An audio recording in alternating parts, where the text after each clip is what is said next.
SportsJAM Picks of the Week. Arizona at Baltimore. Stephen, I would say Monday night's game was a joke. I do not think Baltimore played the game the way they're supposed to. Ray Rice should get more than 7 carries in a game, especially against a poor Jacksonville team. They're not going to make the same mistakes 2 weeks in a row. Baltimore is going to crush Arizona, especially being at home. Yeah, Baltimore's at home. Monday night's game was a fluke. Baltimore wins big. Minnesota at Carolina. Carolina, Cam Newton, they did it against the Redskins, which we knew they would. John Beck at quarterback. They played some pretty good D. I'm liking Carolina at home, Chad. Now, I'm actually going to go with Christian Ponder here. He looked really good against Green Bay. I know Green Bay, if they have any weakness on that team, it is their defense. Christian Ponder looked good enough to almost have a good comeback against the Packers.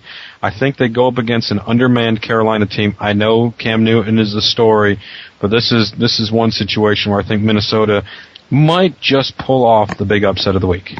Jacksonville at Houston. Really? This one, Jacksonville got lucky on Monday night. Honestly, they did. 4 field goals, beats Baltimore.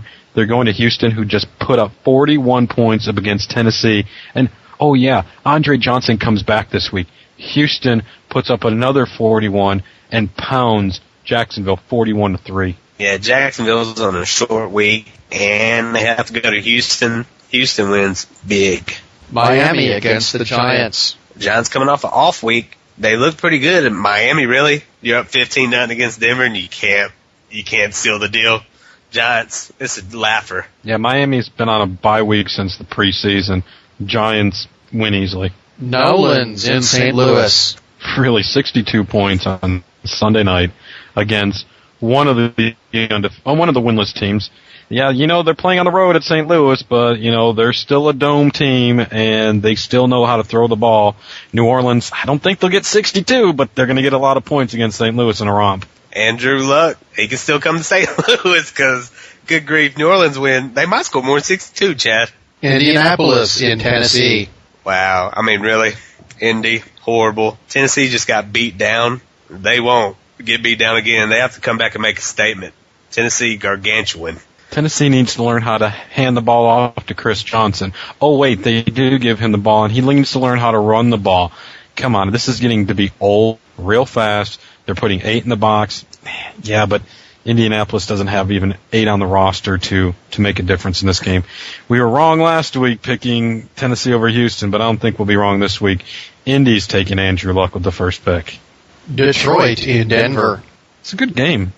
Detroit's struggling. They're 5-2 now. They've lost 2 in a row. And you've got Tim Tebow with Denver. But honestly, if anybody ever comes on the show, and we've been joking about Tim Tebow for the last 4 weeks, and that he is a winner. I'll give him that. But he is the worst quarterback I've ever seen. He drops out of the pocket. He turns to his right and forgets he needs to go left. Then he goes back to his right. He misses a couple of defenders, and he throws a duck. Detroit's going to kill him. Don't be. I mean, it's his first game as a starter. You got to let him get. All Detroit's going to do is blitz him. First game this year. It's not even going to be a game. I don't know why it's not even going to be a game. Denver can't run the ball. Detroit can't stop the run. Obviously, San Francisco, Atlanta. Detroit can win. This game's going to be a joke. Washington and Buffalo in Toronto. Well, I'll have to go with you this week, Chad. Buffalo, bye week. They need to come together. They're going to camaraderie. Washington, horrible. They lost to Carolina. Beck is nothing. I think they should put Grossman back out there. Buffalo wins big. Stephen, I'll have to agree with you. Washington is horrible. John Beck is not an NFL quarterback. I don't know why Mike Shanahan thinks he is.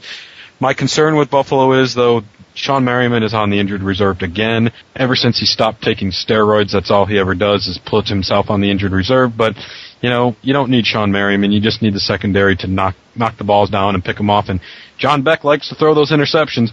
Buffalo's going to win this one north of the border. Cincinnati in Seattle. Stephen, this is a good game. I know Cincinnati has got one of the top defenses in the league, but they're heading out west. And Seattle, they put up a whole whopping 3 points.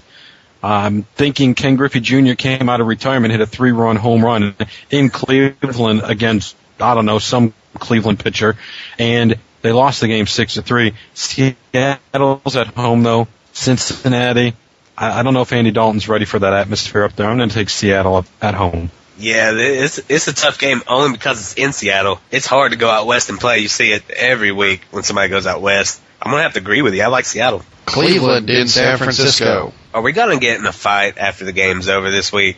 That's what I want to know. Is Harbaugh going to do something crazy? Because this game is going to be a massacre. San Francisco had the week off, and they're playing at San Francisco, which they just pounded Tampa Bay. San Francisco just destroys Cleveland, who obviously can't even score against Seattle. Here's my thought on this. Peyton Hillis comes back for Cleveland. It's not going to make a difference in who wins the game. San Francisco wins, but if you're a betting man, take Cleveland with the points, too. New England in Pittsburgh. I love this game. Love this game because New England's going to lose. I'm taking Pittsburgh at home. Brady and the Patriots drop into a tie with Buffalo, first in the AFC East. That's just because you want that to happen. Everybody in New England plays, you want them to lose so Buffalo can get back up there. Week off, Tom Brady. Even if it's 2 minutes left, you know he's going to do it. New England. Dallas in Philadelphia. I think this is the best game. Sunday night game in Philly.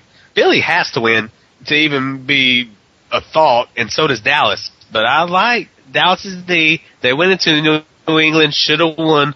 I think Jason Garrett opens up the offense a little more, puts the ball in Romo's hands. Dallas upsets Philly. I'd have to disagree with you more on that one, Stephen. I really think Philly's going to find their way. I know Michael Vick. I'm not a fan of his. I don't know if he can stay healthy the rest of the season. I don't even know if Philly can make the playoffs. But the game is in Philadelphia. It's on prime time, and Romo finds a way to choke every time he plays in a national spotlight. I take Philly because Romo's the quarterback in Dallas. Monday night, San Diego and Kansas City. As much of 2 weeks ago that I thought this game would be a laugher, with San Diego being a one-loss team and Kansas City getting scored 80-plus points on them the first 2 weeks of the season, Kansas City is one game behind San Diego, and they're at home. They do not have their best offensive weapon. They do not have their best defensive weapon. But what they are learning to do is become a consistent, well-balanced team. Matt Castle has found Dwayne Bowe a lot lately. And Kansas City, at home, they're going to knock them off and be tied with San Diego. Surprise, surprise. I'm taking the Chiefs. No, I agree with you 100%. After the first 2 weeks, Kansas City has stepped it up. I know they've had a lot, Jamal Charles going out.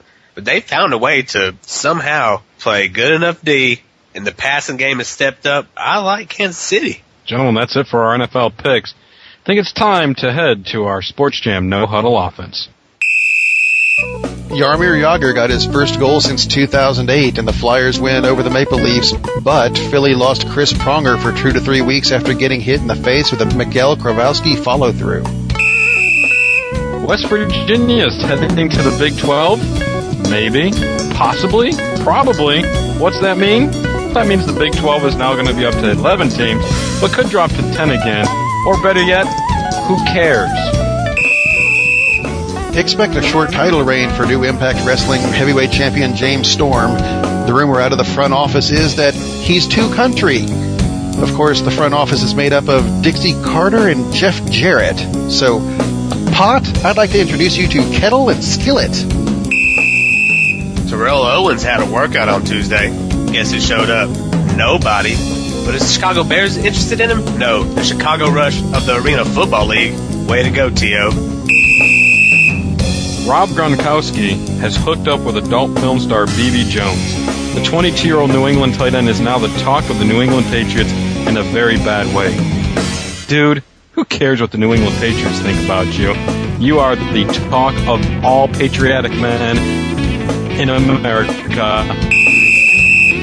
If you see NFL X trending online, don't get too excited. It's Netflix. Their stock is tanking. I guess they want to get into the Andrew Luck thing, too. That will do it for another edition of SportsJAM. Next week, it's Alabama, LSU football. We're going to talk it up. Steven, are you ready for it? Oh, I'm ready. I've been waiting all season for this. For Stephen Pepper, Rob Steele, I'm Chad Statera. Don't forget to look us up on Facebook, Don't forget to send us emails. And don't forget to look for the World Series edition coming up this weekend. That'll do it. Sports Jam, we're out.